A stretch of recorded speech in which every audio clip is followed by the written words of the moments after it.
राम कथा के नाम पर हिंदू संस्कृति को मानने वाले लोग मुख्य रूप से महर्षि वाल्मीकि की रामायण और संत तुलसीदास की रामचरितमानस का पाठ करते हैं। रामचरितमानस में श्री राम को ईश्वर का रूप माना गया है। रामायण में वाल्मीकि ने राम का मर्यादित रूप तो दिखाया है, लेकिन उसका मानवीय चेहरा भी पेश किया है। रामायण में राम अंत तक खुद को सामान्य मनुष्य ही मानते रहे। उन्होंने किसी भी अवसर पर अपनी दिव्यता का प्रदर्शन नहीं किया। राज्य से वंचित और पत्नी के अपहरण से दुखी राम सामान्य मनुष्य की तरह रोते बिलखते हैं। उनकी बेचैनी चरम पर जा पहुंचती है और उनका मन रावण के प्रति क्रोध से भर उठता है। वह सीता की खोज में वन वन भटकते हैं। उनकी भेंट वानर हनुमान से होती है, जो राम को अपने राजा सुग्रीव से मिलवाते हैं। संयोग से सुग्रीव की हालत भी राम जैसी थी। वह भी राज्य और पत्नी खो चुका था। सुग्रीव की यह दशा किसी दूसरे ने नहीं, बल्कि उसके ही बड़े भाई बाली ने की थी। बाली ने सुग्रीव को उसके अपने राज्य किष्किंधा से निकाल दिया था और सुग्रीव की पत्नी रूमा को भी बलपूर्वक अपने साथ रख लिया था। राम और सुग्रीव की पीड़ा एक जैसी थी। दोनों से उनका राज्य छीना गया और उनकी पत्नियां दूसरे पुरुषों के कब्जे में थीं। इधर सुग्रीव के पास अपार वानर सेना थी, जो राक्षसों से टक्कर ले सकती थी। उधर राम के पास अदम्य साहस, दिव्यास्त्र, धर्म का संबल और गुरु का आशीष था। दोनों को एक दूसरे का मित्र बन जाने में लाभ दिखाई पड़ा। अग्नि को साक्षी मानकर सुग्रीव और राम मित्र हो गए। दोनों ने एक दूसरे की सहायता करने की प्रतिज्ञा की। सुग्रीव का राज्य और पत्नी वापस पाने के लिए बाली को हराना आवश्यक था, लेकिन यह सरल काम नहीं था। बाली ऐसा था कि सूरज उगने से पहले बिना थके पृथ्वी की परिक्रमा कर सकता था। उसका पौरुष और पराक्रम ऐसा था कि उसने युद्ध में रावण तक को धूल चटा दी और उसे कांख में दबाकर 6 महीने तक घूमता रहा। बाली को मारने में एक और बड़ी बाधा थी। उसे वरदान मिला था कि उससे जो भी सामने से लड़ता, उसकी आधी शक्ति बाली में चली जाती थी। यही वजह थी कि सुग्रीव बहुत प्रयास करके भी बाली को हरा नहीं पाया। बाली को मिले वरदान के चलते उससे आमने सामने युद्ध करना राम के लिए भी कठिन था। आखिर यह नतीजा निकला कि बाली को सीधी लड़ाई में हराना संभव नहीं है, इसलिए उसे छिपकर मारा जाए। राम ने यही किया। योजना बनाई गई। राम के संकेत पर सुग्रीव ने बाली को उकसाया और उसे युद्ध के लिए ललकारा। बाली क्रोध में सुग्रीव से लड़ने आ गया। उधर पेड़ की ओट में राम धनुष बाण लिए तैयार थे। बाली और सुग्रीव का युद्ध शुरू हुआ तो राम ने अवसर मिलते ही बाली पर बाण चला दिया। बाली धरती पर गिरा और कराहने लगा। उसे जब पता लगा कि राम ने उसे छिपकर मारा था तो उसे बहुत क्रोध आया। उसने राम पर अधर्म और पाप का दोष लगा दिया। राम का बाली से न तो सीधा वैर था और न ही बाली ने राम को कोई नुकसान पहुंचाया था।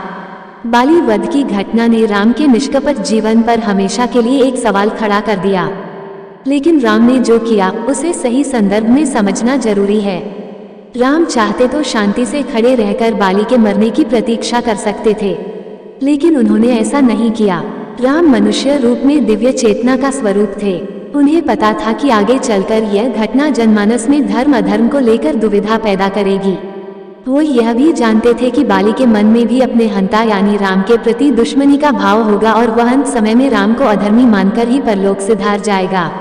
इसलिए राम ने बाली से मिलकर यह गलतफहमी दूर करने का निश्चय किया। राम बाली के पास पहुंचे। बाली ने पूछा, श्री राम, आपने मुझे छल से मारकर क्या पाया?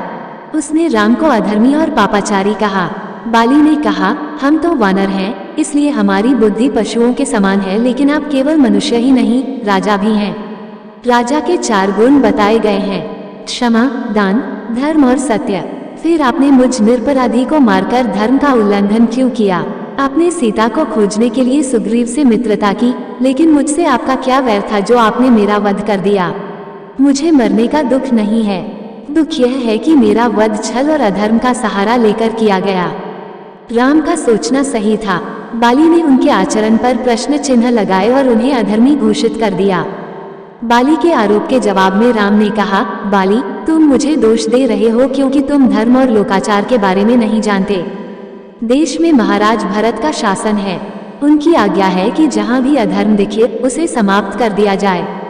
छोटा भाई पुत्र के जैसा होता है और उसकी पत्नी पुत्रवधू के समान होती है। तुमने अपने छोटे भाई सुग्रीव का राज्य छीना और उसकी पत्नी रूमा को बलपूर्वक अपने साथ रहने पर मजबूर किया।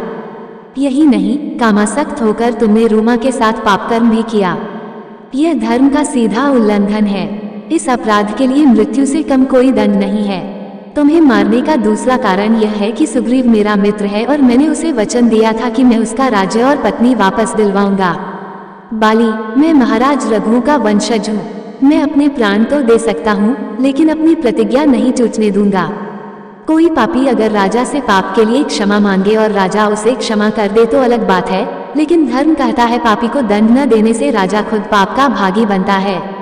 इसलिए तुम्हारा अपराध जानने के बाद भी तुम्हें दंडित न करने से मुझे पाप लगेगा और भरत की छवि धूमिल होगी।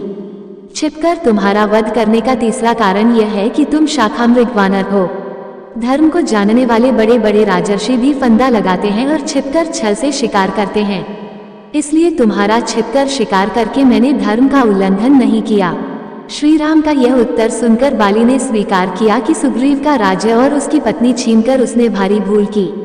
उसने श्री राम पर लगाया अधर्म का आरोप भी वापस ले लिया।